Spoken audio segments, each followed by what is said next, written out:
Happy Friday. Happy Friday. I guess if anybody's here, we should tell them what happened. Folks, it's my fault. We're late. So I woke up 12 minutes before 5, had to take a quick shower and everything. So better late than never.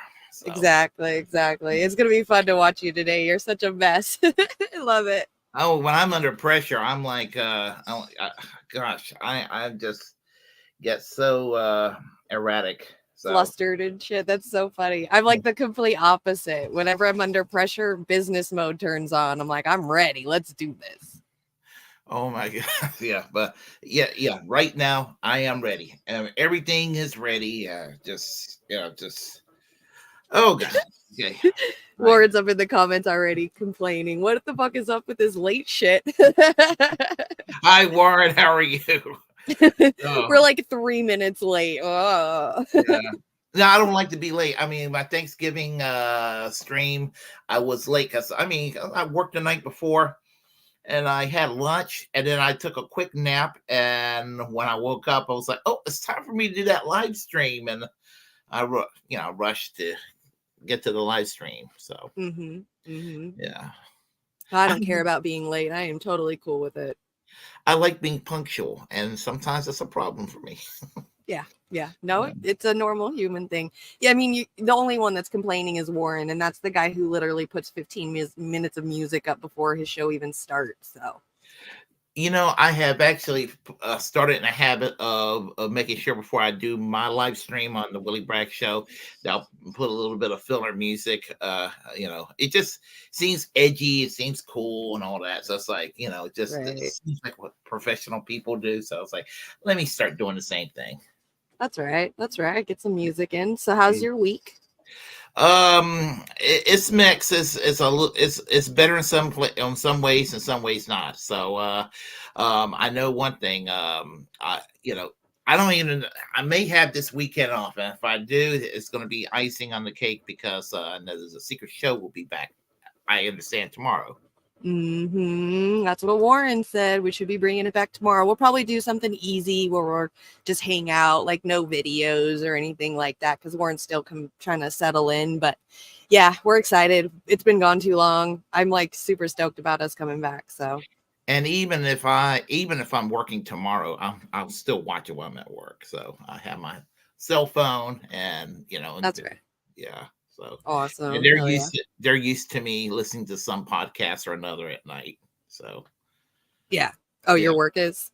Yeah. So I mean, I don't nobody everybody's like, oh, what you listening to? Or what did that person said? And it's just that sort of thing. And they just think I'm a weirdo at work anyway. So they're right. Good. Stay the weirdo at work. Yeah. I'm proud of you. Yeah. I guess we probably should get started with our first story. Yep, I've got yours already up if you want to start talking about it. Oh, okay. Let's start talking about the okay, let me get my link ready. Yeah, the Kentucky Republican who withdraws a bill seeking to legalize sex with first cousins report. So let me get it set up. Oh, it's already set up. Okay, good. All right. I read this the other day and I laughed so hard. Yeah. And well, I got quite a few things to say after I read this from Sarah K. Burris, raw story, and basically it goes like this. It's like, update: Representative Nick Wilson has withdrawn the bill and said he would refile, explaining the removing cousins have been an inadvertent change that he intended to update by existing a law that adds sexual contact with minor to the statute, which currently only mentions intercourse. He said he had not intended to legalize relationships with cousins. In a Facebook update, he wrote, currently incest only applies in cases of intercourse. So sexual touching and groping by uncles, stepdads, or anyone with a familiar relationship is not included. He said, my bill makes that kind of sexual contact a Class D felony unless the victim is under the age of 12. Then it increases the penalty to a Class C felony. Let's see. He went on to say that when drafting the bill, that there was an inadvertent change, and that which struck first cousins from the list of relationships included in the statutes, and he said he failed to add it back in. Wilson also cheered a good system because he was able to file the bill, catch the mistake, withdraw the bill, and refile within a 24-hour period. Survivor winner said, and Kentucky Republican lawmaker Nick Wilson wants to legalize sexual relations with first cousins as one of the flagship legislative issues in 2024 session, Newsweek reported. Wilson was elected for his first full term in 2023, having previously taken a seat after another Republican retired in 2022. He ran unopposed. The Kentucky General Assembly introduced a bill on Tuesday. He said that the law would strike first cousins from the list of familial relationships defined as unlawful incest in Kentucky. It would also remove incest as a Class D felony for some cases unless it's committed with a person who is less than 12 years of age, in which the case is a Class C. The age of consent in the state is 16. According to the current state law, a person is guilty if they have sexual relations with a person they are knowingly aware is a parent, child, grandparent, grandchild, great-grandparent, great-grandchild, uncle, aunt, nephew, niece, brother, sister, first cousins, ancestor, or descendant. Wilson won the 37 season of the CBS show Survivor in 2018. Interesting. Let's see here. Let's see. I'm trying to think. And it goes on. Let's see. Newsweek shared TikTok video with fellow Survivor contestant and New York public defender Eliza Orleans reacting to the bill. "Oh my God, I got some wild news," she told fans. The news relates to David versus Goliath winner of Survivor Nick Wilson, who then leveraged the fame he obtained from winning Survivor to run for a Kentucky state legislature and got elected. Nick Wilson is not only supporting but has introduced a bill that would reclassify incest in the state of Kentucky to not include your own first cousins.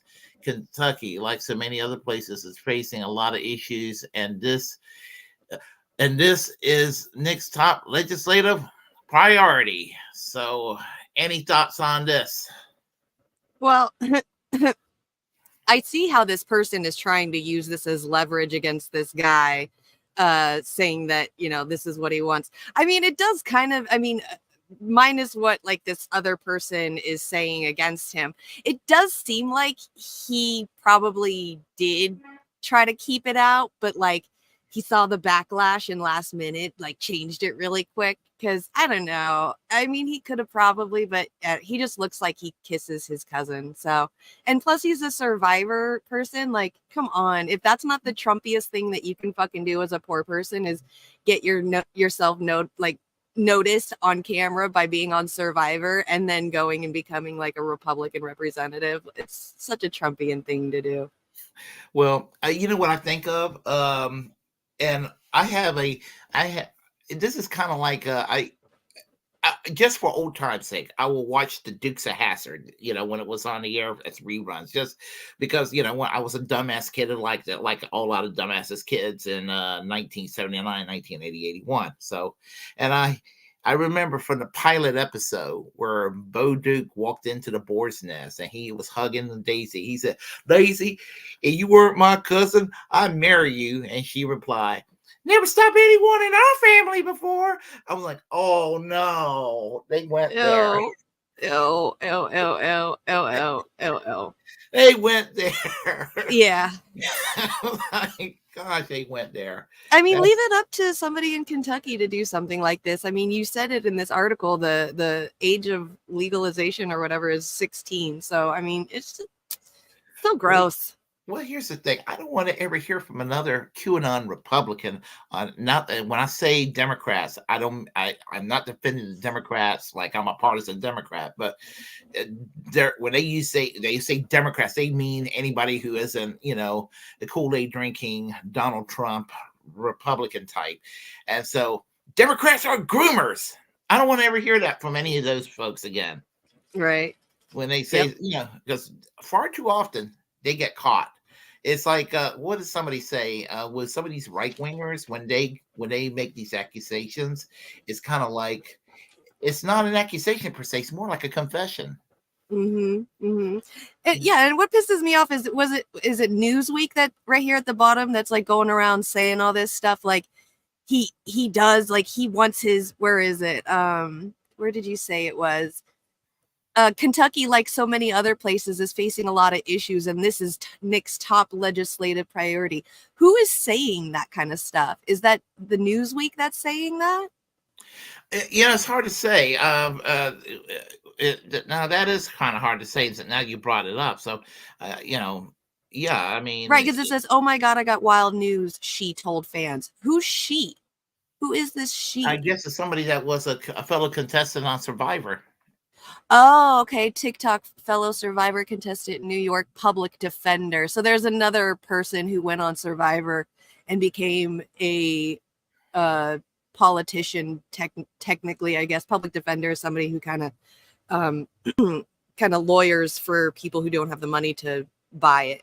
But still, like her going around saying all this stuff, like I just really wish she would shut up because like her saying that, like this is Nick's it just I don't know. To me, it seems like she's trying to as a person who is enjoying this as a joke, it seems like she's gonna ruin it if she keeps opening her mouth by saying this stuff. Like now you're making it seem like he really didn't do it on purpose and it was an accident, like with her saying all this stuff, like this is his top priority. Like you should have just not said anything and let our imaginations run wild with it, because now you're going over the top with this and she's ruining it. Well, that's what they do. I mean, and whether you're whatever party you belong to, if they're out to get you, they will take something that's either taken out of context or something that's an innocent mistake, and they will go in and try to hold it against you. And in some cases, some people unfortunately can't get out of it, even though it was honestly a mistake or somebody Right. misspoke or something like that. Right. Yeah, she should have just be quiet and let this picture speak 1,000 words, because he looks like he kisses his cousin. So Yeah, he does look kind of creepy. yeah, yeah, oh yeah, yeah. Yeah. For sure. He looks like he would go to his mom and say, "But I love her," and then she's gonna be like, "That's your cousin, but I love her." I will say the name because when I was in high school, there's no way nobody from my high school and the person was convicted, but one of the teachers in high school got arrested for fondling two kids, and and the last name, I won't mention the first name, but his last name was Rogers. So he was addressed as Mr. Rogers. And we saw Mr. Rogers getting arrested in the fall of 1986 in my high school. And what's funny about that is that we made jokes about the name Mr. Rogers. Oh, yeah, because even though Mr. Rogers was like a really good guy, he always had that weird, like, rumors about him. It's a beautiful day in the neighborhood. It's a Right. beautiful day in the neighborhood. Won't you be my neighbor? Mine. Would you be mine? Won't you be mine? Won't you Gross. be my neighbor? Leave it up to the Kentucky, I swear, man. This year just keeps getting weirder and weirder and weirder. I love it. Yeah. All right. So let's go with Yep. the next story. All right, you got it. So this is a story that I've actually been wanting to talk about for a couple of weeks, but it just keeps slipping by me every time. So I'm just gonna let it speak for itself, because we pretty much know, if you've been kind of following the story, you kind of already know. And then we'll talk about it after the video is done. It's really sad. Go. Unsettling situation in Mississippi, Jackson, Mississippi, to be exact. It's been revealed 215 bodies were buried in unmarked graves behind a state jail in Jackson, of course. Attorney Ben Crump is now calling for an investigation. Families of the dead reportedly had no idea until last month. Some of them, those grave sites were only labeled by a number and a metal rod. Joining us to talk about it, activist Arthur Silky Slim Reed, who also works with Ben Crump. So, Arthur, this started with Dexter Wade's case back in March, right? He was an individual who was hit by a police officer, and his family thought he was simply missing, but he was dead and buried, and no one notified them. Well, that's a little thing that kind of I wanted to say really quick, that Fox itself kind of just threw over. Like he didn't even mention it right there. I mean, he did, but it was really quick, and it was kind of like just gone through really quick.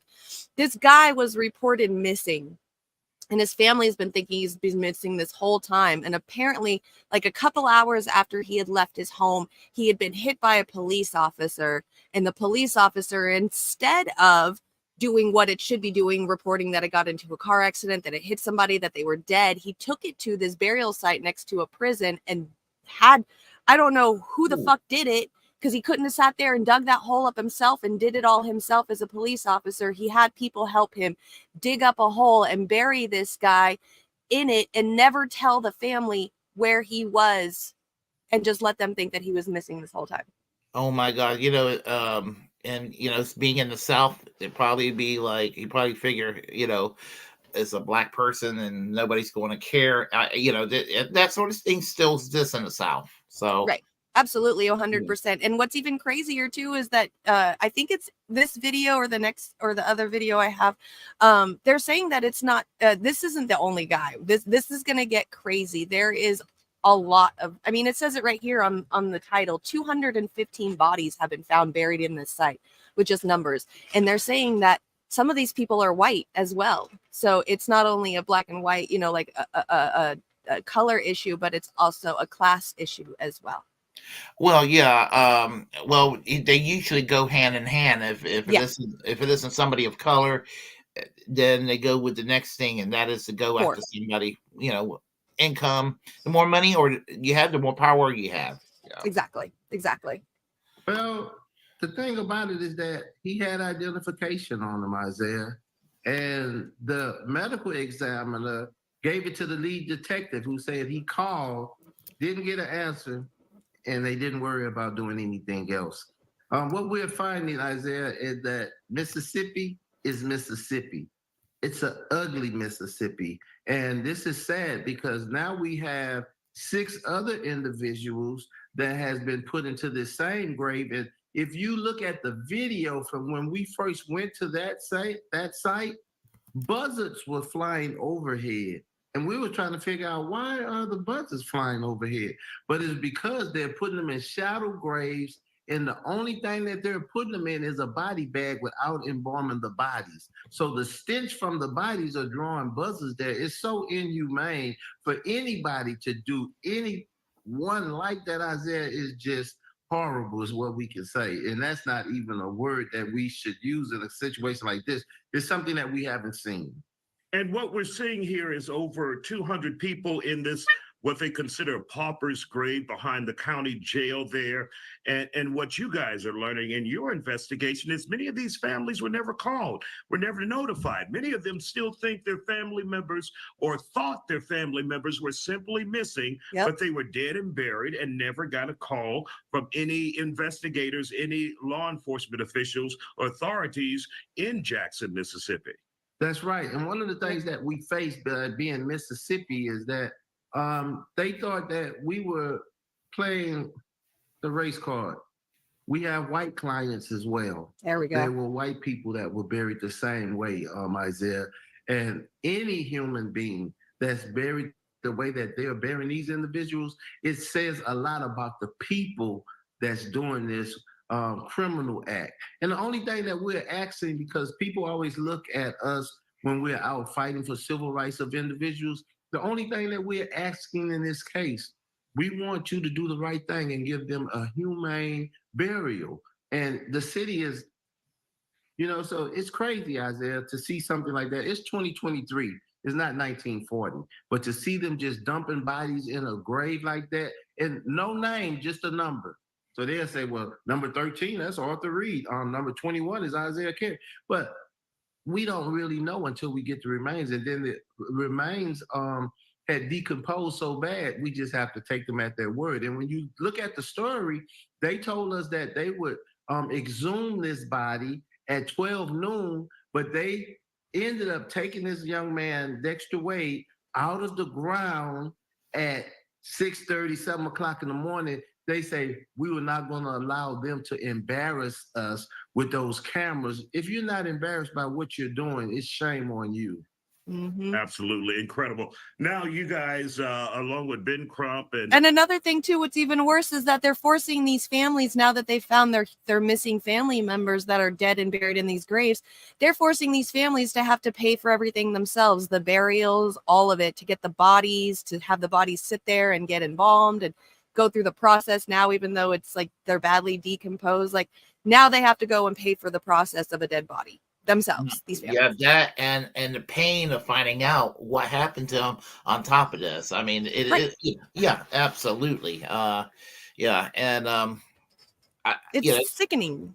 It is. It's honestly, I wish that they could find a way to to punish those that involved with this. But I just remember there was I remember this was on believe it or not, on a conservative talk show. He was outraged in Georgia. There was a woman, a 92-year-old black woman that was accidentally murdered by the police. Sorry, say that again. I was trying to get the next video set up, and I did not hear anything. There was a 92-year-old black woman in Atlanta that got that was murdered, accidentally murdered by the police in a drug bust. I think it was something like they got the wrong address and they busted into the apartment. She had a pistol and they started shooting at her and everything, and then they realized that they made a mistake. They had this all shit attitude. And so what the cops were doing, they started taking her gun and, started, like shooting themselves in the leg or in the arm to make it look like that, like they were defending themselves. And, just kind of like, and this guy's a conservative, but he's like a libertarian type. He's not like the worst person in the world, but he was commenting, he's like, this woman's seen a lot in her life. She went through a lot with Jim Crow and everything, and then these cops busting into her place, and she was trying to protect herself, and then her life ended just like that. Mm-hmm. Yep. I mean, that's how that's how it goes out there. It's disgusting. Here's another kind of a more quicker video about this whole situation. In the course of 7 years, over 215 bodies of, you know what? Just read the title. Like, this is some serial killer shit. The gruesome discovery of 215 bodies buried in unmarked graves behind a jail outside of Jackson, Mississippi, has left a community in disbelief. The families are angry their loved ones were buried in so-called paupers' graves, marked by just a metal rod and a number, and families were never notified of their deaths. The startling revelation came months after the mother... You saw that grave really quick, right? Like, that grave itself said 672. So they're saying that these fucking news reports and medias and stuff are saying they found 250 graves, but that grave site number was 6 something. So I think they're lying about the numbers personally. Mother of 37-year-old. So this is Dexter Wade, and in March of 2023, he just went outside for a walk. And an hour later, an off-duty police officer hit him with his car, and he died instantly. Less than an hour from leaving her home. Police initially said they could not notify next of kin because Wade did not have any ID on him. But an independent autopsy requested by the family found that Wade had been buried with his driver's license in his front pocket. Do you guys understand the craziness of this situation? A cop killed somebody off duty, and to get away with it, he knew exactly where to bury the fucking body. It's like, oh, whoops, I ran somebody over. Let me go to Home Depot, buy a tarp, and roll his ass up in there, and then bury a shallow grave. Like, the only reason we found the other 214 bodies so far is because they were so lazy digging the grave and they were so shallow that buzzards were flying around and like pecking at the dirt. An investigation by a CNN affiliate has revealed Jackson, Mississippi's police department did not publicly disclose the names of dozens of homicide victims this year. I'm not saying the cops are responsible for all 214 deaths, but you do fucking understand that only 100 people in Mississippi died from murder last year, right? And 1 in 5 of them, they're just like, we don't want people to find out about it, so like we'll just bury them behind the jail. Like that's what they're telling you. I'm not scared of the dying part. I'm pretty sure no one would fucking find out, because think about it. Close your eyes and imagine for a second there's a car accident in front of you and somebody's just lying there. You're pretty sure he's deceased. You call 911 and the cops show up, either with or without EMS, right? What do? They call other people in to pick up the body, because every single dead body ends up at the fucking coroner's office so the medical examiner can determine the cause of death. Like, in no situation does a body never end up with the coroner's office, unless in 2 occasions. If they get a call from the police chief or the fucking mayor to be like, oh yeah, the boys in blue got it. Like, we'll let them figure it out. Like it doesn't happen. By the way, it's really reassuring to know that, like, even though they're saying there's only 215 graves there behind the jail, the number says 672. What we're finding, Isaiah, is that Mississippi is Mississippi. It's an ugly Mississippi. And this is sad because now we have 6 other individuals that has been put into the same grave. If you just think Dexter Wade was just like a one-time cover-up and you think all 214 other people are just like homeless John Does, I would just like to tell you that we actually know who they are. Like, the news channel figured out who they are. So there's no fucking way that the cops didn't know who they are, unless they're just fucking incompetent at their jobs. And if you still don't think the cops in Mississippi are sus as fuck, having a place to dump bodies when they don't want people to be found, then let me just remind you, around the same time that they found Dexter Wade's body was also around the same time that 6 cops barged into this man's home and sexually assaulted him, tased his balls, and then shot him in the mouth. Clean through. And they almost got away with it. So, like, no fucking way you're telling me that Mississippi is okay. In the course of damn, this guy, he does good. I love the things that he comes out with, some hard hitting stuff. Yeah, I've seen him before. What's his name? It's Kess. Here, I'll show it to you. Kess.jd on TikTok. Right there. KES.jd. KES. Okay. All right. Yep. I got it. All right. Yeah. You know what? Yeah. I mean, and it took place in Mississippi, but it's the South. So, even in North Carolina, when I think of Jim Crow, North Carolina was one of the more relaxed states in terms of segregation, but and all that. But it was still, they was still practicing it, which is still wrong, but it wasn't as enforced as some of the more states in the deep South. But think about it, we're not talking about anybody dying, but I'll give you a personal experience. When I was at East Carolina, some friends of mine, we're going out, drinking and everything. We were there on 5th Street, and 2 of my friends, one white, one black, they were just sitting there just joking around and everything, and kind of roughhousing out there. And they were, they're snarky kids.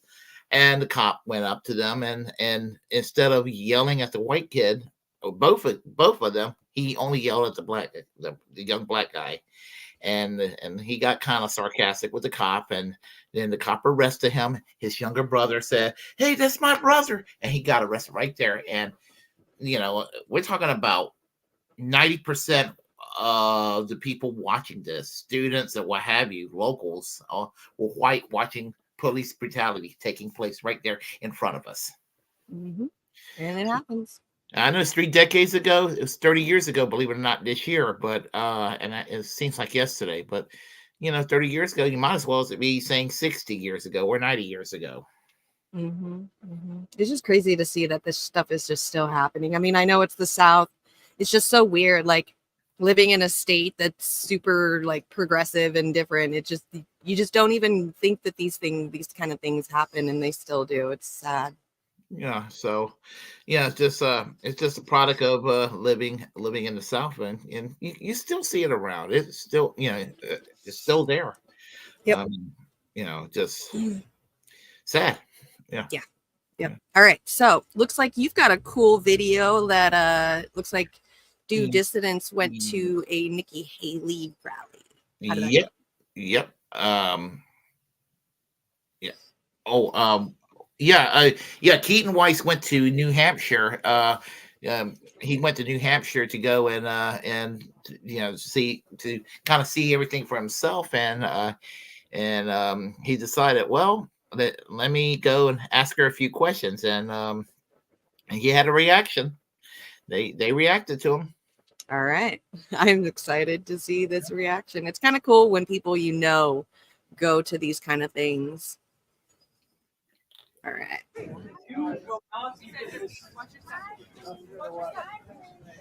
You are a climate criminal. Trump is a climate criminal. You are all aiding and abetting the destruction of our future.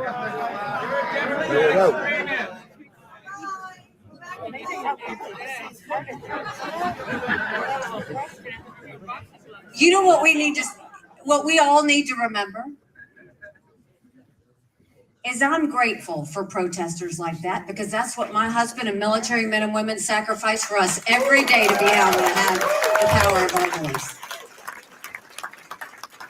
All right, well, good. Here's one more then. Here's one more, as long as you're happy. No, we're not going to do that. So first I thought you're of all, grateful for protesters, but you're not grateful? You just said you're grateful for protesters.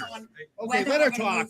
Get out of here. Seniors should work till they're 80, right? Let's go. You're out. You want to raise the retirement age so seniors can work till they're 80, so the Nazis in Ukraine can get the money, and the mass murdering Nazis in Israel can get the money. I mean, she's Come on. Oh, watch yourself. Watch yourself. Watch You were yourself. in Russia? There you go. You wouldn't live much longer. We wouldn't allow that to have happened. God bless America, that's for sure. Good. Ooh. Yeah. Keaton decided to go try to ask her a few questions. There was somebody else, just for reference, somebody else was asking some questions. Then it was Keaton's turn, and she was so dismissive of him. But I'm glad he decided to go ahead and ask those questions anyway, and expose her for the horrible candidate she is. Of course, I mean, we know that about her already, but we need to let people know that she's not this sensible, moderate person. She's a warmonger. She's horrible, and everything you could dislike about Donald Trump and everything you could dislike about Hillary Clinton is made up in one candidate, Nikki Haley. Mm-hmm. That's my take anyway. Yeah, no, I completely agree. Like I always say, every time she hears about a new war or another war starting, that girl orgasms. That I have not seen a person who loves wars more than that woman. I could even say, like, every time a fucking rocket gets used, she probably orgasms. I'm pretty fucking sure of it. Because she's got like so much money in Boeing. It's absolute, is it Boeing? I think it is some military company. Yeah. So, which is actually kind of funny because I'm going to be talking about Boeing later on with their, 737 Max airplane engine problem. So, but this reminded me of another video I saw this week. Nikki Haley got called out for spending millions of dollars on her ads and wasting money when she knows that she's not even going to be able to beat Trump. So this actually reminded me of this one. Good to see you. Nice to see you, Dean. Oh, I love that. We don't get off the vote on Tuesday. It's important. Yeah, so can I ask you just like a tiny question? Yeah. Do you think it's responsible for politicians to spend like $100 million in Iowa on TV ads, which go to mainly news stations that have lied to us for years, when there's homeless veterans out there that could use that money, when you didn't even come close to beating Trump, and you spent like $100 million in TV ad money? Do you know my husband's a veteran? That's fine, but I'm just saying, I'm and asking do you know that you, when the media doesn't tell the truth, the whole reason you put commercials on is to tell the truth because the media doesn't? My point is you're not going to beat Trump. And You know all what? the money you're wasting could go to better causes. I appreciate That would make that. the Republican Party actually look better. You know what? See what I'm Last I saying? saw, it was a democracy. So we're going to keep working for a good democracy. Right. We're going to work for freedom. But thank you for your service. It's so funny how she says that. That's why we put ads on, because when the media lies to us, the ads are there to tell us the truth. Like, have you not seen all those pharmaceutical ads? Are you sure? She is as bought and paid for. Right? She is as bought and paid for and everything. It's funny For when real. when you said orgasm with regards to prospects of war, believe it or not, I was thinking the same thing myself. She wants it. I mean, Yep. that's porn to her. Yeah. Those Bush Cheney wars. I mean, and we still live under the Bush Cheney doctrine. By the way, nothing has changed since Bush and Cheney. Yep, Nemarata Ranhadwa, that's her name. Loves warfare.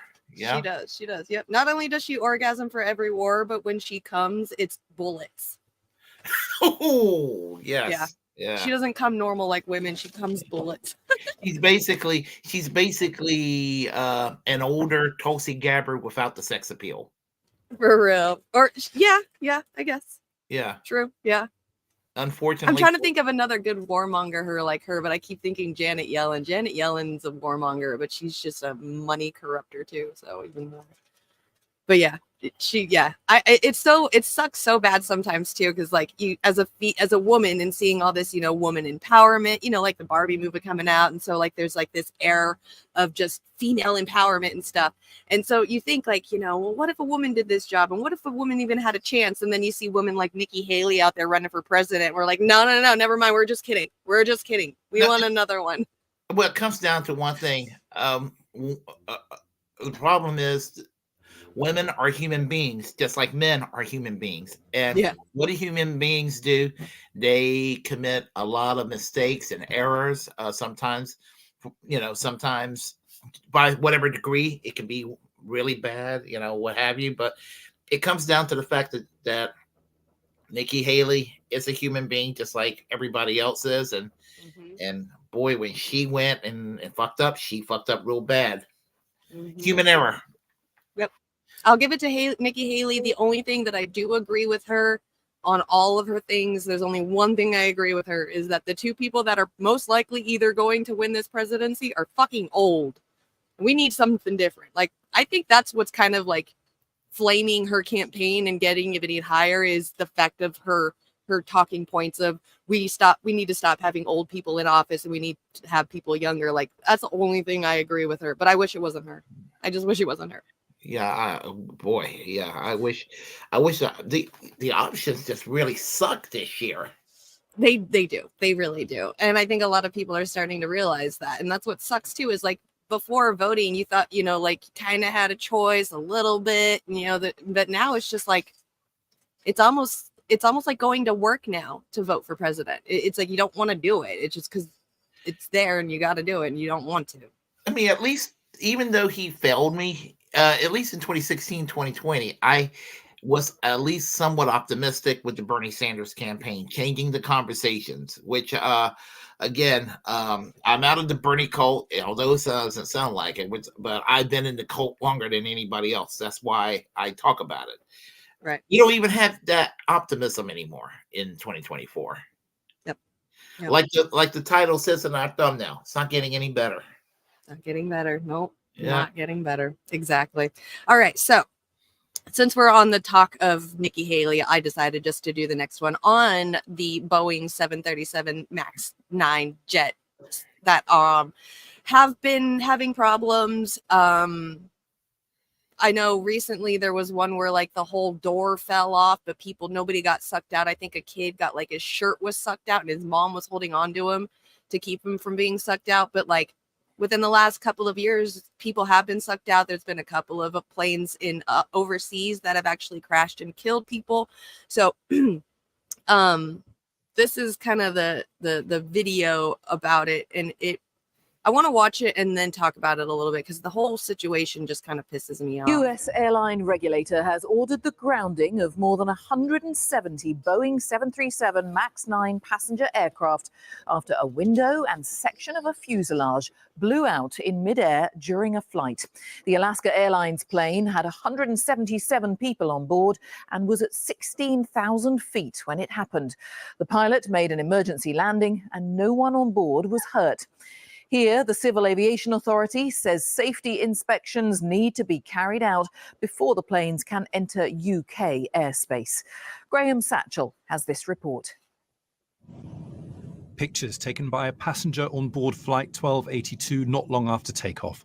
Look closely and you can see a hole in the side of the plane. It looks like a window panel has been blown out. This is the pilot talking to air traffic control.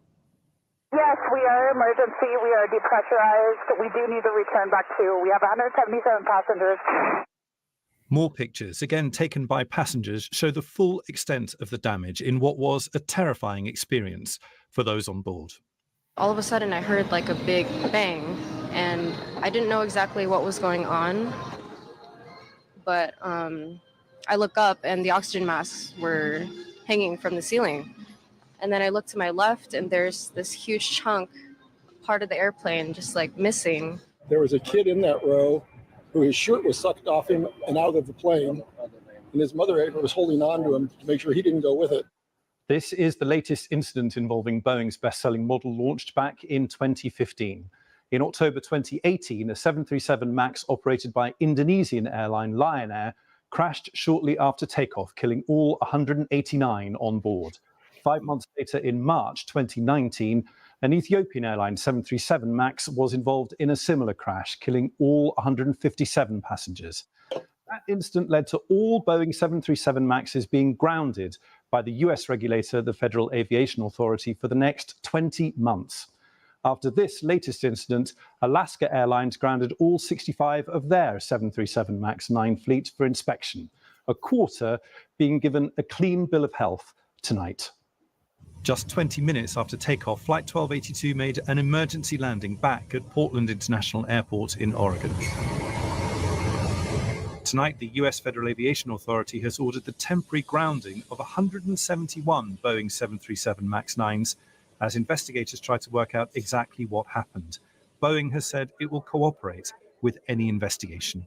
Graham Satchell, BBC News. It's already been under investigation. They've already been in trouble for doing this. They still haven't done anything about it. So my biggest problem with this whole thing is the fact that Boeing itself has monopolized the production of these things, these planes and stuff, to where these other companies like Alaska Airlines and whoever else, like that's who they go to get to buy the airplanes from, is Boeing. If they were to go to another company, they would, I guess from what people are saying, they would have to be at the bottom of the list, and then that's not good because demand is still high for more planes and they don't want to have to sit at the bottom of the list, so they stay sticking with Boeing, which technically makes Boeing the monopoly of plane building, and that shouldn't be a thing at all. I'm sorry, but if you continuously for all these years still don't fix your plane, I don't understand why you still should be in business. They've been silently trying to cut back regulations, putting bills in lobbying to cut back on regulations. This whole thing was over bolts on the door. When these airplanes are being made, they're done in, like, kind of imagine it like a production line, like a factory line, but each individual production area doesn't know what the other one is doing. So because of the super secrecy of a lot of these things. So when a person that's getting and then you got to think, that person can only work 8 hours a day. So the person at nighttime needs to know the instructions as well. And so the instructions were never given right. They were just told that these doors were open and never told about the bolts never being put on correctly, that it was just the door, something about the door being open instead of the bolts. And so that's what these problems are. It's because Boeing keeps trying to cut back on regulations, and they are still hurting people, obviously, and putting people's lives in danger. I just don't understand why we're allowing this company to continue doing this without anything. Well, when I think of it, you said it best, a monopoly. And a monopoly, basically, they don't have to be accountable to anybody. And we're seeing creeping monopolies coming back around the country with some of these corporations and everything. And, basically, to go and to try to bust it up is one thing, but I think of Boeing. I think maybe what they need to do is nationalize Boeing, just nationalize it, and because obviously if they're too damn sorry to do what it takes to guarantee safety, should they really even be in business? Right. I personally, I think that nationalizing even transportation in airplanes should be a public thing, because I mean, transportation on the ground, buses, all that kind of trains, all that stuff is public property. It's owned by the government. Why does airplane rides have to be private to where somebody can make a profit off of it and turn it into capitalism? I don't understand. It's still transportation. It's still moving from one place. It should be. You're right. I think it should be nationalized. Transportation itself. Yeah, some things it gets better left as a public entity, and this is a case for it right there. Yeah, absolutely. Yeah. Don't even get me started on the amount of things that should be should be nationalized in a public utility instead of privatizing it. I could tell you 1,000 of them, but that is definitely one. Now that you mention it, that's actually a really good talking point, because if you think about it, everything else is public. I mean, the buses are public. Why are the planes have to be private? Because they can make so much money off of it. Yeah, I mean, and I'm not trying to say that I think everything ought to be nationalized, but some things, there are some institutions, some entities out there that needs to be nationalized. Now, your little mom and pop little store does not need to be nationalized, but something that's too big to fail, like Boeing, right? Large portions of right, like private jets, small planes, little Cessnas or whatever, those little tiny things, helicopters, whatever, those can be privatized. Why does something that's so big to where it takes 115 minimal human beings from one place to another have to be privatized? Yeah, exactly, and it's a job protector. If an airline is to go under, maybe it needs to be bought out and to protect to protect people's jobs too. Right. Absolutely. Yeah, I agree. But some people call that socialism. Welcome to America. Yeah. Oh my gosh. Okay. All right. So you've got a good one. It shows Kyle Kalinske on the Vanguard. Yeah. Kyle Kalinske. Basically, Bosch. And I'm telling you, Bosch has been irritating the fuck out of me lately. And I was already irritated with Bosch, but he basically accused Hassan Piker and Kyle Kalinske. No matter what we may think of Hassan Piker and Kyle Kalinske today, no, he's not. They're not anti-Semitic, but Bosch wants to sit there and kind of do this sort of thing and call them Hamas supporters because Hassan brought that one Yemeni pirate kid onto his show. I haven't watched his videos, but I've been seeing or hearing that Bosch is like going around just rampaging about Hassan is a Hamas supporter. Yes, it is ridiculous. You don't have to like Hamas, but when you see, obviously what Israel's doing is, and I don't, it's just kind of like, why is Vosh sounding like a Zionist? He tells you he's not one, but damn, I mean, this is what Ben Shapiro would do. He's doing what Ben Shapiro would do. Call somebody, Well, I don't know. I don't watch Vosh anymore because he's too much of a shit lib for me, but this should be pretty interesting to see, I guess. All right. Even though I'm not really too fond of the Vanguard boys, but neither am I. Stupid. We're not children. Let's stop playing this game. He understands. Wait. Okay. I'm going to say this as straightforward and as simply as possible. And this will be controversial, but it's true, which is why I'm going to say it. The Houthis are correct. The Houthis are right. That's what he was saying. Back and I responded to his video. He basically said that your commentary, in addition to other streamers like Hassan, for example, they basically said it amounted to like America bad kind of logic where, your whole commentary just boils down to anything that's against America and our foreign policy is therefore good. And Vosh even went so far as to imply that this was an anti-Semitic position. I have to give it to these Vanguard boys really quick. They are absolutely capitalizing on interpersonal drama right now, which is something that they've been doing for like over a year. And I'll give it to them. They're really capitalizing on it. We're not doing this on Israel's behalf. That's a borderline anti-Semitic talking point.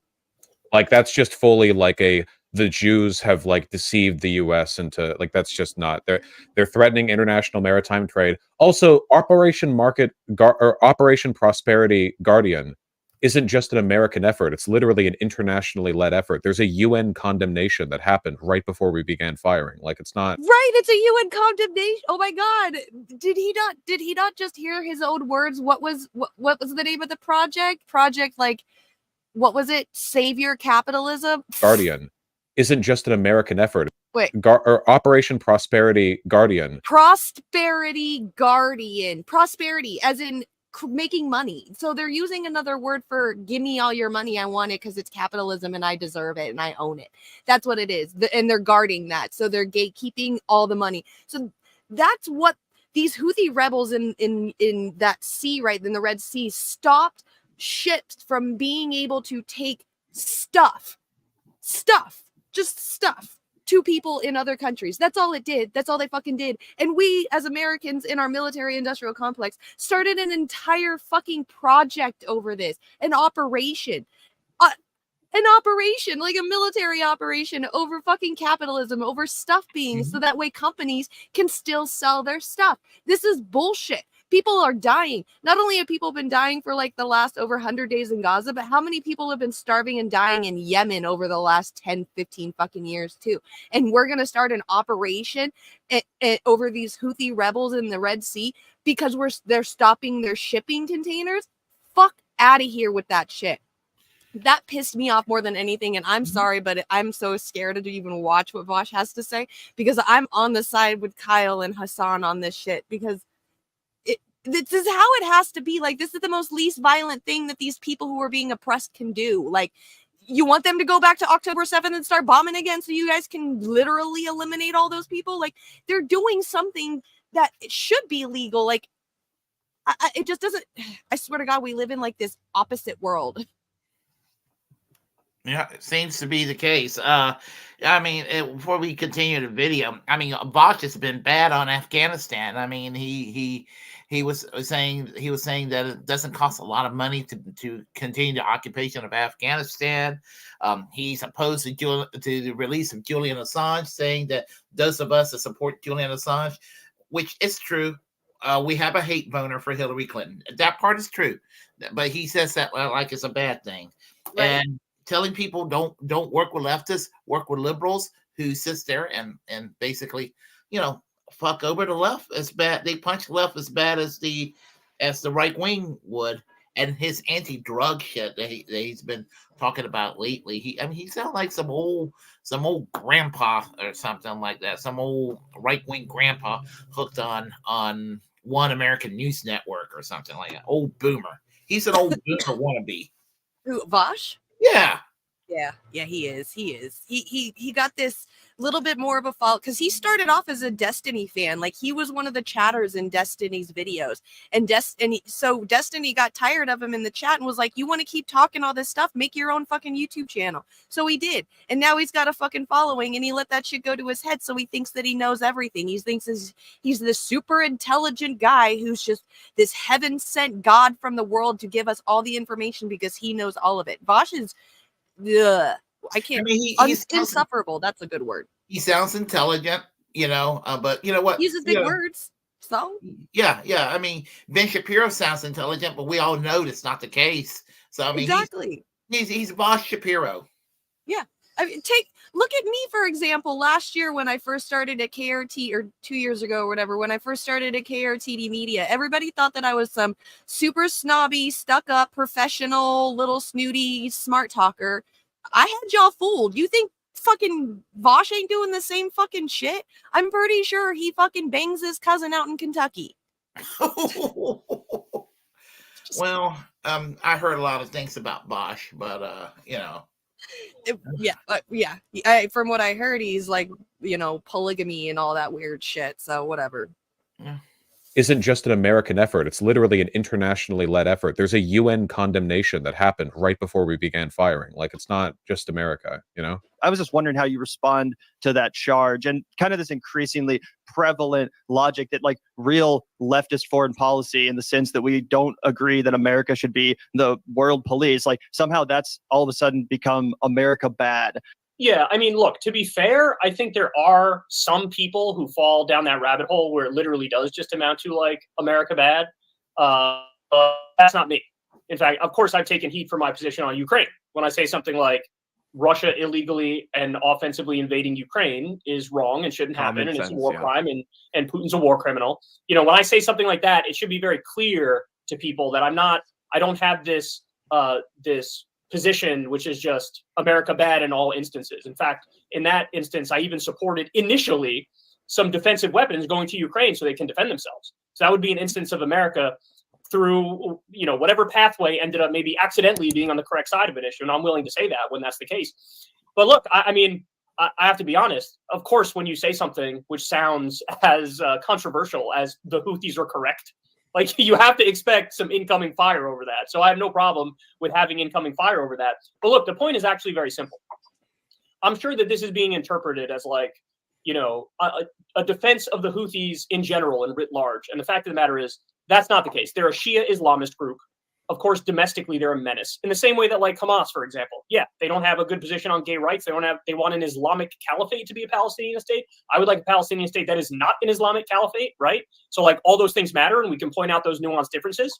But the main point, which is inescapably true, is that the Houthis stepped in and said, we see that Israel is carpet bombing innocent people in Gaza. They've killed 12,000 children and 28,000 innocent civilians.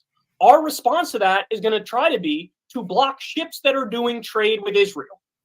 Now, maybe they haven't done it perfectly, and sometimes they get the wrong ships, and sometimes they use force when they shouldn't, etc. All that's fair.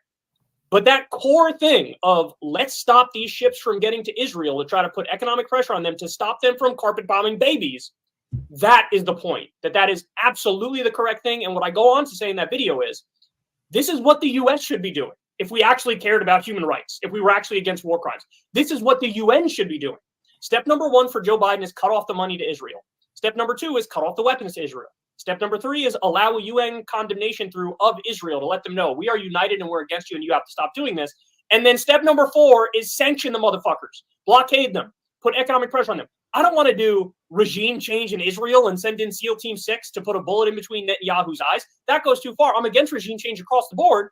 But this is an issue where economic pressure, you bet your ass I'm going to support economic pressure. And I don't give a fuck that it happens to be a Shia Islamic group that for whatever accidental reason ended up on the correct side of this. It's true, right? In the same, when I give America credit for something, does anybody say, oh, you're defending the terrorist state that did an illegal and offensive invasion of Iraq and did torture at Guantanamo Bay and did torture at Abu Ghraib and did all these war crimes? How dare you defend the terrorists? Nobody does that because they understand the nuance of it. That sometimes America does fucked up things. Sometimes they do good things. Everybody accepts the nuance on this front. But you're not allowed to be nuanced about the big bad guys like the Houthis or any other group like that. You have to say, across the board in every scenario, I condemn them. I'm against them. Ah! And it's just fucking stupid. We're not children. Let's stop playing this game. He understands exactly what I meant. He understands I'm not anti-Semitic. He gets all of that. But look, bottom line is, I think with a guy like Vosh, he's a YouTube master. So he does, you know, he does like the whole kayfabe thing and like, I'm the one voice of reason on the left, and I will set everybody straight. And that's his whole shtick. And hey, he's welcome to do that shtick. But let's not get it twisted about like if the statement was too far, if the statement was anti-Semitic. That's nonsense. He knows exactly what I meant, and I said what I meant, and I would say it again, and I'm right, and everybody knows it. That is so important to say, right? That America does fucked up shit all the time, and we all know it, and we all accept it, right? But when some other country amorphously does the correct thing, we'll have to find like an invalidating factor about them and be like, oh, how are you supporting terrorism? It's absolutely ridiculous. One kind of side question in regards to, you know, obviously we're seeing untold horrors in real time when it comes to what's happening in Gaza for the first time. It's like, it's pretty unavoidable, I would say. Like, I don't ever like to go and look at pictures of dead babies or like somebody pulling a dead child out from under the rubble or a miraculous almost dead child that has to go get like very painful fucking surgery with no anesthesia. Like, you know, all these horrible things. I don't like seeing that shit. I don't think anybody likes seeing it, but it's everywhere, right? TikToks of it all. Like, it's broadcast to the entire world. And I can only believe that that's reaching people, right? And that the tides are turning. I've seen more and more regular people say, oh, we should call for a ceasefire. Like, you know, we should stop this massive injustice, right? Very few people saying that they believe this is a good thing. However, the most recent general election polling came out with Donald Trump at 44%, Joe Biden at 33%, RFK at 18%, and then Weston Stein, you know, 3% and 2% respectively, right? And that's neither here nor there. That might be like off polling, but what's crazy to me is that outside of the 5% held by Westenstein, all of those people are rabid, deranged supporters of Israel. And clearly, the American people are not putting it at the forefront of their minds when they're thinking electorally. How do we change that in the next 11 months or 10 months before the general election? Jeez, man. I mean, there is one group of people that really, really fucking cares about this, and it's young people. And actually, no, I'm wrong. There's two groups of people. It's Arab and Muslim American voters, and it's young people. And Biden has fallen off of a fucking cliff with those groups. There was one poll where Biden was losing by 4 points to Trump when it comes to young people. And he was at about 60% support with Muslim Americans and Arab Americans, and that plummeted down to 17% support. There's literally a campaign to be like, never vote for Joe Biden in the Muslim and Arab community that I talked about on my show. So it's 17% support in Detroit right now with Muslim American. That's what I'm saying. So look, the pressure is being applied properly, and people are really raising a stink about this, rightfully so. And there's protests outside the White House all the time over this issue. So I think what needs to be done is exactly what's being done to effectively look. Joe Biden will flip his position as soon as he genuinely believes, no, this really is my political ass on the line. Right now, he doesn't actually believe it's his political ass on the line. He thinks, no, come November, this will be in the rearview mirror. People won't even think about it. They'll remember the horrors of Trump and they'll vote for me. And so I'll get through. But if it can get through to him on some level, if these protests and this campaign is persistent enough, then no, motherfucker, you are going to lose if you don't do something and stop this. Then I think it's possible that he does actually change the policy to one extent or another. I don't think he'd actually do anything that's sufficient in terms of something we would like as a final solution for it, but in terms of like slightly nudging him in the right direction. So I think that basically everything's being done that can be done to try to change the trajectory of that. Now, outside of those groups of people, yeah, I mean, the inescapable sad conclusion is that like people don't fucking care about foreign policy. There's an issue where, young people do, Arab Americans and Muslim Americans do for this conflict, but clearly it's really not on the forefront of people's minds. And I don't know how to change that other than to just expose the horrors and say, like, you should care about this, right? But I don't know, American voters, I've always held the position that I think the voters are, in general, pretty reasonable when you get down to the issues, and it's the politicians that are the problem. But yeah, in some ways you want to revise that and say, if I can't get you to give a about this, then like, what the like, well, what are we up against here? How can I get you to care about anything if you don't care about this? Looks like they weren't happy about the F word twice there at the end. Yeah, that monetization situation there. Well, I mean, it's not, Kyle Kalinske at least sounds like he's got brown hair again. I mean, on this one, he made sense right here, mm-hmm. and even Bill and Ted Excellent Adventure, the Vanguard boys. I mean, that's a really good one. I like that. Yeah. Tim Black one day said he referred to him as Opie and Opie's best friend. Oh my God. Yeah. But no, I mean, they're correct to call out Bosch for his bullshit, and they're correct to call out Biden for his bullshit, because the Democrats are being effectively challenged. Finally, they're getting it. It's like they're getting it, and I hope that they feel the heat over this. Because Republicans, the right-wing Republicans, they don't think twice about letting elected Republicans know you got to play ball. You don't play ball, there's consequences. The left of the Democratic Party, most of the time, they're too scared. They're too beaten down. Mm-hmm. Yeah. So, yep. And I predict Bosch will come out with a video from Prager University. Why I left the left. I don't know. He's turned into just like a super shit lid, like Hillary, Biden, Kamala Harris loving. Yeah, I when there are people out there I still like the Amazing Atheist, and I was wondering why the hell is he liking Bosch? Same thing with Paul and Scotty from Deep Fat Pride, but they turned against them too recently. Mm-hmm. Yeah. I mean, because we all kind of knew Bosch was going out. He was kind of losing his shit a couple of years ago. First video I saw from Bosch was a video with Nico House, and they would not let each other talk. It was funny. It lasted for 20 minutes, and you could hardly got a word past each other. Yeah. All right. So I got my story. It's another TikTok video, so I didn't want to like get on there and then have to be stuck with all this. Yep. With all the ads and shit while it was playing while you were talking again. Oh, no like problem. the last one. Okay. Yeah. So, oh my gosh, I got fucking cat hair all over me. All right. So,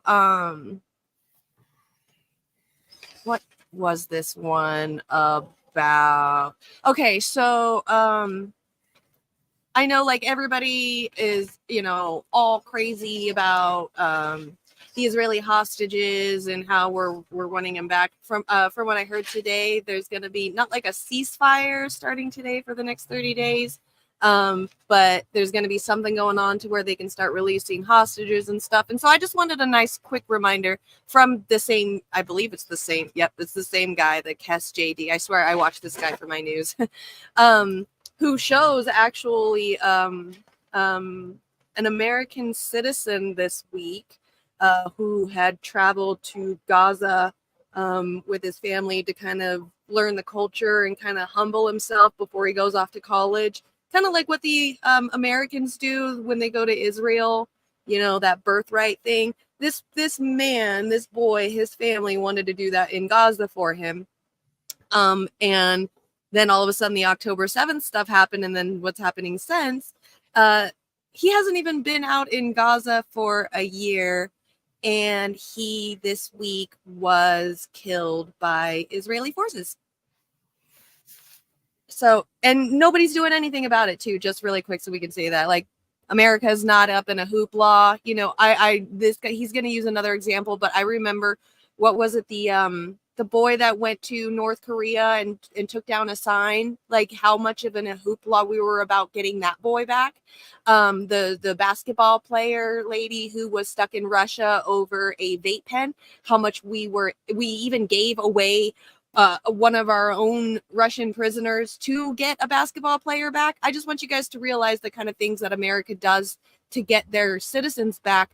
But when it becomes an American citizen who has family located in, you know, Gaza and decided to travel there, we get to see what happens. They shot an American kid in the head for throwing rocks. Basically this, and the reason why you and I are finding out about it is because the kid was from a wealthy family in New Orleans, and his community covered the story, and it got too big for the mainstream media to try and bury. Loved ones of a Gretna teenager killed in Palestine gathered to pray for him. 17-year-old Tawfiq Abdul-Jabbar was shot yesterday, reportedly by either an Israeli soldier or civilian. To wake up to a call like that, I was in disbelief. And 17-year-old Tawfiq Abdul-Jabbar's loved ones still are, since learning Friday that he had been killed overseas. He was born and raised in Gretna. This past summer, his family moved to the West Bank of Palestine. His dad wanted to take him there for a year or so to kind of, show him our heritage, our roots, his grandparents' roots, his ancestors' roots. Can you just take 3 seconds and think about what happened? So another government shot at us. Like, imagine you go buy a plane ticket to Japan and all of a sudden they shoot you because you don't look like me. Like, that's exactly what happened. Like, for all the people my age or older, do you remember this entitled prick? Like, our country exhausted every diplomatic option and back channel to go save a kid that vandalized a Thai store and was about to get caned. Like we literally moved heaven and earth for a kid that was going to get the same punishment as I got for not finishing my food. Born and raised in the U.S. He's been here for 1 year. He does not know anything. I'm teaching him what's life. I'm teaching him what's the land. What's the cost of the land. And here he is. He's paying for it. For freedom. He wanted to show his son his grandfather's home in the West Bank, the place where blue and white occupies, where terrorists do not exist. He wanted him to learn the lesson of how much freedom costs because he was about to go off to college. A lesson that cost him his life learning is that it is effing open season on anyone with a drop of melanin in their skin from juice settlers. Like, rule of thumb, if you need sunscreen in the Middle East, then you're probably safe from IDF. But if your skin tone is anywhere near Jesus Christ, then it is shoot first and the government will come up with your alibi later. You don't believe me. Okay, Go down this rabbit hole with me. Just go to YouTube and then type in IDF shoots 17-year-old and then find the one that I'm talking about, because there's multiple of just that age. Or it, just randomly pick an age. Like, we don't have to go back that far. You can filter it down to just this year if you want to. Like, if you thought blue and white snipers only shoot at Christian moms and daughters, like, nah, a 2-year-old can get the smoke too. One of the bigger stories that got me banned last year was on the maiming directive, and that's quite literally the orders from the military to shoot civilians lower torso so that they serve as like a walking reminder to terrorize the communities of Watermelon. The practice was so common that the soldiers nicknamed it taking knees. And just to give you some scale, in 2018, out of a protest of about 5,000 people, snipers hit 1,700 civilians, all unarmed. And the reason why it got international attention was because they started hitting kids. And it doesn't matter where you shoot a kindergartner, they're not going to survive a round from a 338. That's the standard issue for the blue and white snipers. The round on the right is the 338 Lapua. And that's a 4-inch steel plate with the hole the size of a baseball, and that's what they're hitting kids with. Disgusting. Yes, it is. And the pro-life evangelicals in this country that like to sit there and lecture anybody who supports reproductive rights, call them baby killers and everything, they are the first to champion what Israel's doing in Gaza. I don't want to ever hear it from one of those pro-lifers again about abortion if they're going to go and cheerlead turning the country into turning the region of Gaza into a parking lot. Mm-hmm. That's my say on that. Yep, they sure are, and they're getting away with it, and they're getting away with a lot of things, and now they have killing an American citizen under their belt. But it's funny, not funny, but think about it. It's related, but not really, but sort of is with the Ukraine situation. They got a Myra arrest, the kill list. What's the U.S. doing to call them out on targeting Americans? I mean, because I guess it goes against the current hopefully it'll be resolved, that issue. But I'm just saying, they're not really doing anything about that either, and you never hear them talk about it. About what the crimes? I'm talking about Ukraine. I'm connecting it with the Ukraine and their kill list. Yeah, exactly. Yeah. All right, I got your next one up. Do you know who in the chat who Earl of Laurel is? Would you like to do a show, Earl of Laurel? Because it sounds like you really want to be heard on here right now. Just asking. Yeah, he can come on the show. We never met. I'm being facetious. He's just talking in here like you guys should engage with the chat. Am I talking to myself? You're showing me TikToks. Why? Do you want to do a show, Earl? Would you like to do a show? Yeah? All right, we'll bring you on. You got it. Yeah, sure. We don't know each other, like we never met each other, but we actually know some of the same people, believe it or not. I am your one viewer. You're our one viewer on that channel. Thank you, though. Yeah. The next story. Let's see what the next story is here on. Republicans now support safe spaces. Yes. That's Road Grimes from Politics. He's got a good show. I do like watching his program. He's been a guest on my show before, by the way, and he provides good stuff, and he's got a. I wish his channel will grow. I mean, he needs, it's slowly growing. But he needs more followers. Oh, okay. Yeah. Well, then let's watch what he has to say about this.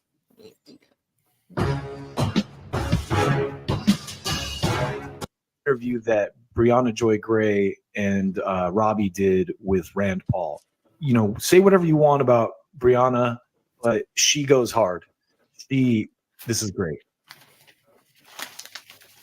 point were really sincerely held as important by the left. Similarly, we're seeing a lot of folks on the right who have historically really pushed the importance of free speech on college campuses and beyond, supporting a number of actions that have been characterized as quite the opposite, authoritarian even, from the censorship of Rashida Tlaib to the resolution to equate anti-Semitism with anti-Zionism, to the hearings last week in which a number of Harvard students came before the House to talk about their feelings of safety or lack of safety on college campuses. And I wondered if you could opine on what you think is going on with some conservatives who previously espoused the view that that sort of safetyism was antithetical to speech interests, specifically on college campuses, and what's going on right now. You know, I've been a supporter of the group FIRE that fights these First Amendment cases, no matter what the topic, for allowing students to express their opinion. Remember the principle versus the individual, whether it's to the right or to the left. But I will say that it isn't all about the First Amendment. So if I'm the president of Harvard and I can't look you in the eye and say it's despicable that Hamas killed all these civilians in the desert on October 7th, that has nothing to do with the First Amendment. It has nothing to do with That's not what happened, by the way. allowing people to have a crappy opinion and not care that Jews were killed. But it's not really a civilized sort of position or somebody I would want to have be president of a university. So there will be questions about things that you can say, in the same way that I wouldn't want a president who is a member of the KKK or something. See, suddenly principle isn't important anymore. Suddenly he's like, well, on this issue, I don't know, like these people did say, but there is no evidence that anyone called for the genocide of Jewish people. There is literally none, other than some protesters surrounded a kid who was Jewish that was filming them on a campus. But people have the right to have despicable of opinions. But you really don't want a president of a university to say, well, if someone says that, So his argument is that it's okay for people on the street to say it, but if you're the president of a university, you can be held to a higher standard, and we're going to defund you or run you out of your job when you say something we disagree with. So again, this is flat out hypocrisy. And God bless Breonna Joy Gray for going hard in the paint and calling him out on this and making him look like a fool, frankly. Genocide of Jews, it depends on the context. Well, in a court case, it might depend on the context, and it might be something. That's exactly, by the way, what the Harvard president was saying in that clip we just watched. That you're allowed to say, but it's not something. Many of these groups get money. Like, for example, the money is collected through everybody's tuition, then you give money back to these groups. And this is how they censor people. This is a soft censorship, Rand. It's kind of what they're doing to Russell Brand, right? Now he's a sex criminal, so we need to take away the money he makes, exposing how bad corporate media narratives are. So there are some groups that I wouldn't give money to, and it doesn't mean I don't believe in the First Amendment, but if your group says that killing civilians are... Now that is fine. If you're someone who donates to Harvard and now you're upset that they're allowing pro-Palestinian protests on the campus or whatever, and they're not, cracking people's heads or shooting them or whatever you want them to do, fine. Stop donating to them. Great. But then when you do that, you lose your influence. So great, please do. Stop giving them money. They'll get it somewhere else.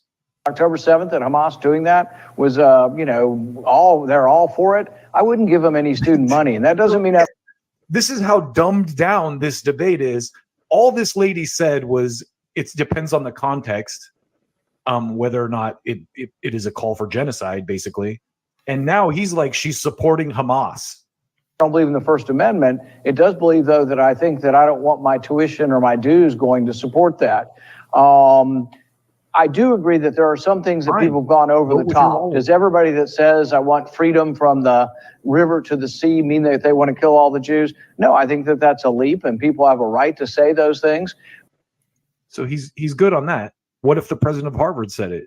But I think when you represent a university, there's sort of a little bit of a different standard. And I think the presidents of the 3 Ivy League schools that came forward, they were sort of tone deaf to the idea that the First Amendment is not something that keeps you from condemning bad speech. It'd be the First Amendment just guarantees you free speech. It doesn't guarantee you freedom from consequences. And so if these people are really saying violently anti-Semitic things, you can document it and use the evidence that you collect to prove your point in a court, and then fine.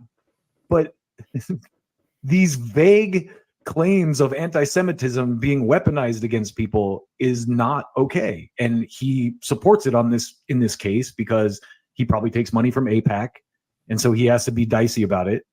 But at least he did say the from the river to the sea thing is laughable. So he's at least somewhat sensible. Sort of like in the Brandenburg case. Legally, Brandenburg was right. He was a KKK member and he had the right to a parade permit, and I would have voted that way in a court. But if I would have been head of Ohio State, I wouldn't have invited him to come speak. You know what I mean? So it isn't always just. So again, they're equating these women with racists, as if these women have said anything racist. They did not. And I'm going to try to play this clip again because it's such a good clip. I think there was, there's So all, listen of course, to what this lady says. a core part of this authoritarian right-wing movement around the world that uses this false claims of caring about Jewish people as a kind of cover for these broader bigoted movements. I mean, the House hearing with the college presidents was also like a textbook example of that, right? Let's go back a little further. Right-wing and Islamophobia in their own countries. I mean, we see the way that this conflation of anti-Zionism and anti-Semitism is also like a core part of this authoritarian right-wing movement around the world that uses this false claims of caring about Jewish people as a kind of cover for these broader bigoted movements. I mean, the House hearing with the college presidents was also like a textbook example of that, right? So on that note, this is an article from a couple years ago about the Republicans freaking out about safe spaces for college students. So let me just read a bit of this. This is from Washington Examiner, and it's from October 27th, 2016. Safe spaces are for children. Liberals triggered by college Republicans sign. An effort by University of Miami College Republicans to protest the use of safe spaces on campus has drawn intense criticism from a number of students who felt incredibly hurt by the message. Aw, those poor little babies. A sign that read "Safe Spaces are for Children" was reportedly posted by the College Republicans on the door of their club room a week ago. I was incredibly hurt by how incredibly dehumanizing it was to anyone who feels or experiences threats, student Jeremy Penn told the Miami Hurricane. Penn is a treasurer of the Spectrum an LGBTQ organization on campus. In a lengthy Facebook post, Penn accused the college Republicans of supporting a movement that wants him to die in a gas chamber like his dead ancestors. So not even, I guess it was like 5 years ago, 6 years ago now, but you had the Republicans basically laughing at people wanting safe spaces. And now you have these Republicans, the same Republicans, going on TV like, oh, we need to create a safe space for Jewish people because the protests are violence towards them. And it's just incredibly hypocritical and hilarious that they don't see how ridiculous they look. So I'm glad I almost forgot to add that article just to show you the stark contrast between how these people were, 5 or 6 years ago and how they are when an issue that, gets them in their feelings pops up. Interesting. Yeah, I said this. I've said this a lot. Cancel culture was always a right-wing invention. And a lot of shit lives and a lot of purple hair, anorexic little 19-year-olds on college campus started engaging in that too. And it's a reaction against the social conservatism of the Reagan years of, the moral majority and all that, and the Christian coalition in the 1990s that practiced this sort of thing. Some of the shit lives got into the game and borrowed one more thing from the right wing. Um, you know, I remember after 9/11, what's his name? The guy from Fox News, he's no longer there. Bill O'Reilly calling for the firing of Ward Churchill at the University of Colorado because he talked about blowback from 9/11. And, just it was, whether we like what he had to say or not, that's one thing. But silent when Dinesh D'Souza basically encouraged conservatives in the United States to reach out to Islamic radical clerics across the pond to unite against the Western left. And that doesn't sound like treason. I don't know what did. Um, and one more thing, Liberty University in 2010, I believe it was, banned the ACLU and the college Democrats from their campus. I mean, cancel culture is right wing through and through. Absolutely. And it's so funny the victimization, the victim role that a lot of these Zionists are playing in school, or playing while in school and stuff, saying that, that's calling violence. Like, they left a sign that says safe space are for children. That's it. That's all they did. And you're saying that that's going to lead to violence. Like, oh, the victimization that's being played here. Like that woman said, it's being utilized as a tool, to pretty much make them feel like or look like they don't ever do anything wrong. I remember back in the days of MySpace, there was a group called MySpace Zionists. Oh, it was a horrible, horrible discussion group. I went in there just out of morbid curiosity, and they accused me of everything under the sun, anti-Semitism and all that. I'm like, no. And I said something nice about a political party in Israel called Meretz, and a Kahanas, which is like, they're so far to the right they make Benjamin Netanyahu look like Norman Finkelstein, as you can imagine that. Told me that I needed to be wrapped in barbed wire for saying something nice about Meretz. Wow. Yeah.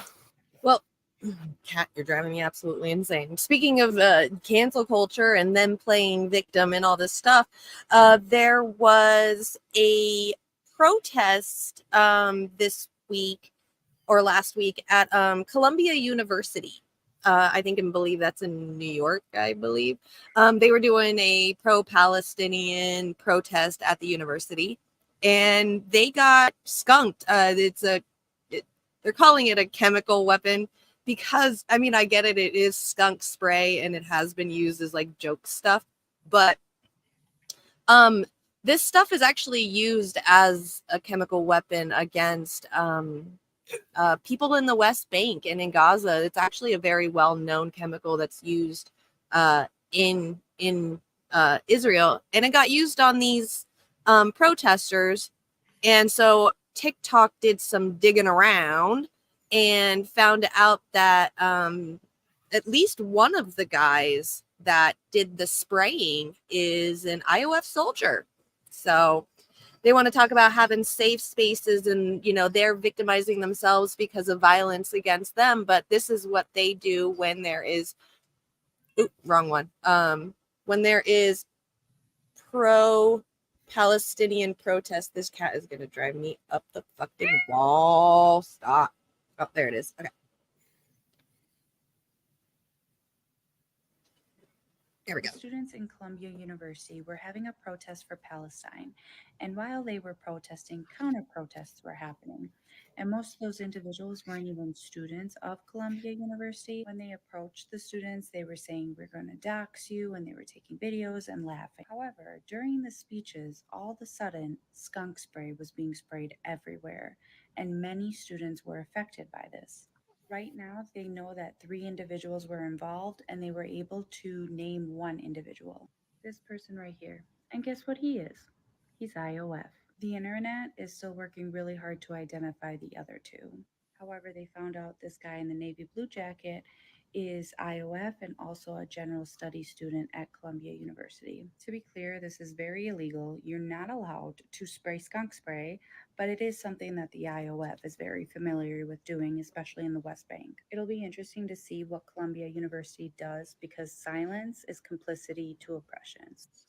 So yeah, it's going to be interesting to see. I haven't read up on it. I probably should. And I'll probably let you know like by next week or something to figure out what's happened.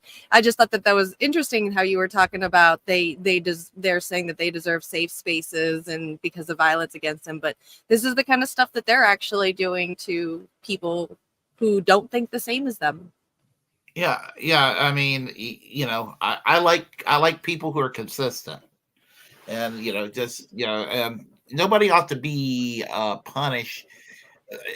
No, you have a right to criticize a bad idea, depending on who defines a bad idea. But you don't go and like physically punish somebody or destroy their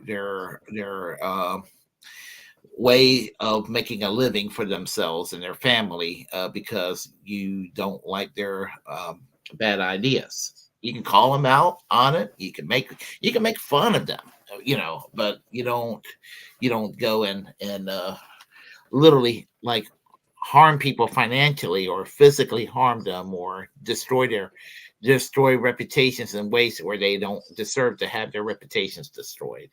Mm-hmm. Yeah. So completely agree. Yeah. I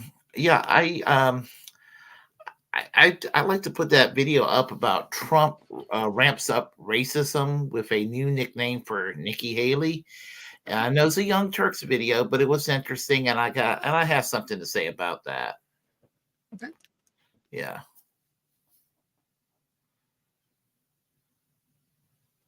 Is traveling around the country downplaying the history of racism. Donald Trump is ramping it up in his attacks on her. So something that you're probably already fully aware of if you're on Twitter or you follow his Truth Social is that Nikki Haley's birth name is not Nikki Haley. It's Nimarata Nikki Randhawa. That is just a name. That's all that is. Sorry, to me. Some people find it to be far more compelling than just a name. In fact, they think that's checkmate. That's a slam dunk. Nikki Haley's done. And so every right winger on Twitter who found this out, suddenly it was their favorite shiny new toy and they could not stop tweeting about, did you know her name wasn't Nikki? And Donald Trump eventually picked up on that too. And so he transitioned to calling her by her birth name. That started to bore him. And so he moved on to more fun versions of it, including anyone listening to Nikki Nimrata Haley's whacked out speech last night would think that she won the Iowa primary. That is notably not her name. That's just a word you made up. It's not the name, but it's closer to the name. Not a primary either. No, not a primary. It was a caucus, interestingly. He won it, but he doesn't know what it was. That name was too close to her actual name. He's grieving. So he moved on. He's grieving from the funeral, John. Please give the guy. Oh yeah, he's devastated on Melania's behalf. He's overwhelming with compassion. So yesterday he tweeted this. Governor Chris Sununu, the now failing governor of New Hampshire, why I'm beating his endorsed candidate, Nimbra, by big numbers. I'm not going to continue. I think we can stop there. Oh, he uses it again later on. It wasn't a weird autocorrect thing. That's not her name. It's not even close to her name, but it is very close to being about as racist as he thinks he can be in this primary, I think. He's focusing on a version of her birth name to say that she's suspicious in some way. She's a foreigner, an outsider. Forget the fact that she's lived her whole life. She's served in elected office. She literally was in his administration. And also, she is not deserving of the minimal respect to actually say her name. I'm not even saying Nikki. If you want to say Nimarata, you could do that. He's not even doing that. She, in the same way that Harris hasn't deserved Tucker Carlson ever learning how to pronounce her name, he has moved on to a mocking version of it because she is not deserving of the same sort of compassion that white people are. Well, it's not like the Trump family ever changed their name, John. Get the guy a break, will you? Yeah, but none of this is a surprise. I mean, this harkens back to Elizabeth Warren and Pocahontas. Donald Trump is now, I think, the only president to equally offend American Indians and Indian Americans. We should give him credit for that. It's not easy to pull off. I just wonder what people like her or Vivek Ramaswamy think they're going to accomplish. by trying to run in this party. The reactions from caucus goers in Iowa who explicitly said they don't trust. It felt reminiscent of birtherism. Yeah. Oh, I don't think he was born here. He's not, he's explicitly talking about his race or his ethnicity, and it just also the reaction after he dropped out. The Babylon Bee, which is a pretty staunch defender of all things conservative, posted a story saying he could be the head of the White House 7-Eleven. That's right. Which is just like explicitly a racist trope. Yep. And when you have people, both of them have tried to say like, no, this isn't a racist party. We're not a racist country. We don't have systemic racism here. Look at your own base. Look at the party you're trying to operate within. What are you doing? I'll never understand it. They know. It's the presidential loser industrial complex. You run for president to get a job. They both know exactly what they're doing. Yeah. And like Tim Scott, they've got to spend their entire life playing dumb about the elephant in the room. Racism for this party in this century is the denial of racism. And that's how you get ahead. When has Tim Scott ever confronted racism? And the only time Nikki Haley's ever done it was when she took down heroically the flag of an enemy white supremacist nation from the South Carolina Capitol. But she only did that to change the narrative so we wouldn't talk about AR-15s. We talked about a flag instead. Yeah, that's a good point. And look, I would say if I'm trying to, like, devil's advocate, they're conservatives. Well, she is at least. Ramaswamy apparently was a liberal like 2 years ago or whatever, but it's way easier to grift right wingers. I think everybody knows that by now. She's a conservative. Dave Rubin told me that once. Go on, please. Yeah, apparently, and he's been very successful with it. Maybe they think, look, I hate that it's a racist party. I hate the racist comments that I have to deal with, but maybe by running, I can shift it a little bit. Maybe, I mean, she got 20% of Iowa. She's gonna do better in New Hampshire. Maybe. You think Nikki Haley did something out of altruism for minorities in her life? I'm trying to be fairer than they will ever be to us. I understand that. Listen, I think we can just go by her positions on the issues. And there is a chance that she could be the nominee of the party. I mean, there's a very good chance with 91 criminal indictments that this guy drops out. So in a way, she's really running to be vice president because that's going to be the job either way. Wait for Trump to fall. Do either of you think though that he would pick her? He seems to be ratcheting up his attacks on her. He doesn't seem to trust her. I think they had a falling out after her tenure and ouster from his administration. After that wrapped up, she's been a little bit more critical of him lately. Do you think that he would pick her to be vice president? Because I don't see it happening. I find it hard to believe. I think it would probably be wise on his part, so no. But no, I think that it would help to reassure some of the establishment Republicans that, hey, maybe if he dies, a normal, relatively reasonable person gets into office, and it would dissuade a little bit of the attacks against him for his rampant misogyny and racism. I think it would be a better choice than a Green or a Stefanik or a Carrie Lake or something like that. But I don't know that she's the sort of person he wants. But remember, he did pick Mike Pence. He didn't choose like a fire-breathing, radical the first time. So he went for the most revoltingly false Christian he could find, and he did quite well. And he doesn't need that anymore because now the fake Christians have their Messiah. That's true. But it's interesting. All the media were the bad guys to me on the Iowa caucus results. If Nikki Haley and Ron DeSantis were one person, and honestly, we're not that far from that, it would have been a 51-49 caucus result, right? I mean, this was not a landslide by any means. 86% of Iowa Republicans stayed home, about 7% for Trump, 7% for the other ones. So 93% of registered Iowa Republicans did not vote for the president of their party, for their incumbent president. Yeah. Nikki Haley is a bit of an outlier here, but she's another symbol of the fact that this guy's got problems in his own party. He's literally their president, and he could only get 51% of the vote in a state as white as Iowa. Okay. Yeah. I don't know if he's doing it to be racist. I know he has racist tendencies. He's made big racially bigoted remarks, Trump. But I think he's going after Nikki Haley because that's his main competitor. And I would not necessarily link Namrata Ranhawa as a racist attack on her, even though I do think he has bigoted tendencies. Yeah, I don't think he just does nicknames with everybody. It's just the Trump thing he does. he does that with everyone. Has little nicknames for him. Yeah, whatever. I seriously had to like relook at the fucking video title because I was not paying attention to anything they said whatsoever.